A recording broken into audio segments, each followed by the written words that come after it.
Example 1. Anna is 3 years older than her sister Louisa. The input-output table below shows the relationship between their ages. Write an equation for the table. Then determine the dependent and independent variables in the equation.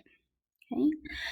So we have our table over here. Okay. We know our input is our X, our output is our Y. Okay, and they're labeled up here, input and output.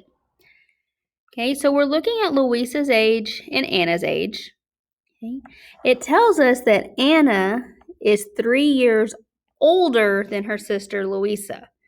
Okay, so she's older. We know we're going to add 3 years to Louisa's age. Okay.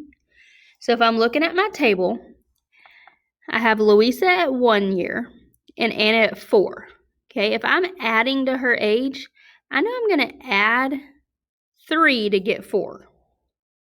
Okay. And we're going to see if this works all the way down. What would I add to 2 to get 5? 2 plus 3 is 5. 3 plus 3 is 6. 4 plus 3 is 7. 5 plus 3 is 8. Okay, so step 1 is simply wanting us to write that. So we have 1 plus 3. We have 2 plus 3. 3 plus 3. 4 plus 3. And 5 plus 3. And all of those are true. So we know that's our relationship. Okay, we're adding 3 to the input to get the output. Step 2 says describe the relationship using an equation. Output equals input. So what did we do to the input to get the output? We know we added 3.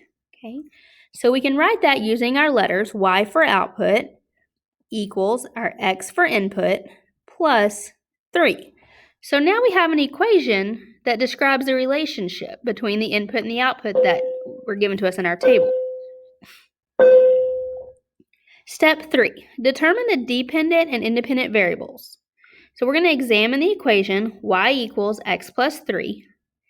Anna's age, which is y, okay, it told us that in our table, depends on what Louisa's age is, which is x. So the independent variable is x and the dependent is y. Okay, so we know that Anna is our dependent and Louisa's is our independent, okay? Because we're changing Louisa's age to get Anna's. Anna's age depends on Louisa's.